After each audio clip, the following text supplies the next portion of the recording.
Alrighty, so we're running this RE4 house map plus 1.4 village. Thankfully I can still do the good old 8 shots to the leg and knife tech points. Anyways, how is everyone doing? Real question though. Because I'm kind of realizing now that the work is starting to pile up, not really able to deliver the consistency of video quantity that I'm aiming for. The lighting is like, it's so dark here. News about me? I recently started playing Final Fantasy VII Rebirth.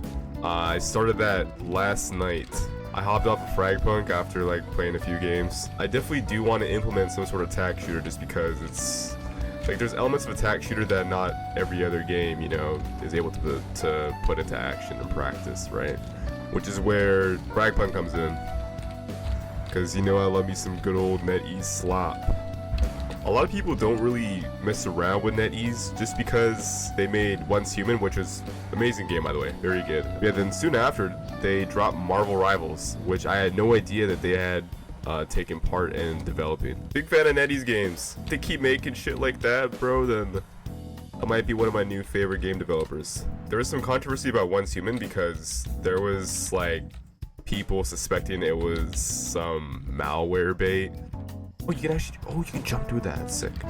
So I'd say my current game rotation is gonna be FF7 Rebirth, potentially some R6, obviously Black Ops 3, just, you know, for content purposes, and then Fragpunk. Siege X just got announced. That's definitely a motivator to pursuing the game, so I might put that into my rotation sometime. R6 has so many technicalities, so much game sense involved that it's very reminiscent to that of Smash in terms of how the community improves. There's like some baseline info that must be established before you can go beyond the mid-level. For Smash, it's like basically just rounding down your fundamentals. And it's relative to R6 in the sense that you can watch Jinx you play all you want. Fucking keyboard warrior be like, oh, you should have done this, why'd you do that, you're so stupid, you're dog shit. But I always like to give people the benefit of the doubt when I watch them play video games, because I'm like, oh yeah, I could probably do that shit on the fly, but like that's me sitting behind my screen, like, which is why I often keep my mouth shut in a lot of comment sections. I just don't like to cause unnecessary drama, because a lot of people on the internet, they can't really form an opinion for themselves. They don't have sympathy, empathy. One thing I'll say about R6 though, and just pursuing any competitive game really, is that you have to be in the mindset, right? You can't just hop into a game of comp and expect to not get fucking flamed for making a very minor mistake or to any slight inconvenience, right? Anyways, back to the topic of Final Fantasy VII.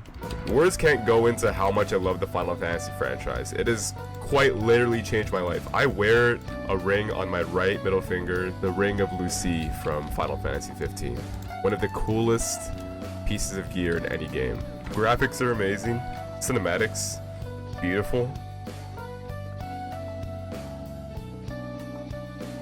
Oh, they put a drum on this bit. Could be a hot take, but even after playing the remake, my favorite game was still Final Fantasy VII. Not the remake, but the original one. Final Fantasy VII's combat is harder to compare to remake, but in the sense that Final Fantasy VII probably has some of the best turn-based combat ever.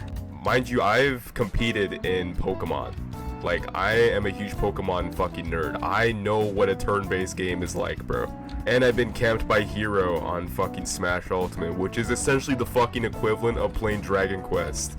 So, like, I've been around the block. When you compare the best turn-based RPG to taking a big risk with active combat in Final Fantasy VII Remake has a lot to compete with here, because there's a huge legacy behind the original, right? Which is why I still applaud every game company that makes a remaster or a remake, just because all the things that make it good could suddenly disappear or be overshadowed by the flaws that come with the new innovations we have in today's gaming industry, right? The remake added so many new elements. When I was playing the remake, it almost felt like I was playing the original for the first time again. Learning about the characters, how they develop under voice actors and actresses, the soundtrack, and how those convey emotions and shit. Like, there's so many layers to how video games been innovated from the bottom up, and how FF7 was pure peak gameplay. I played the fucking remake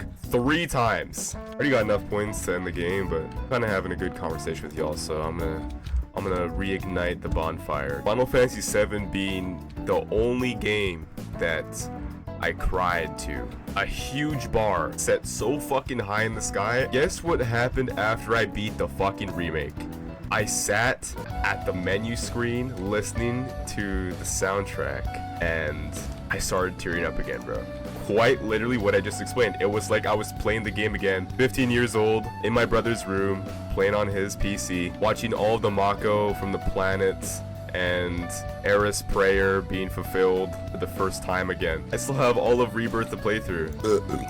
Earlier this week, this fucking guy in my class didn't contribute much on the slides of our presentation. One of my partners very kindly was like, okay, maybe let's give him, some extra lines so he can kind of like prove himself a little bit, We gave him the script.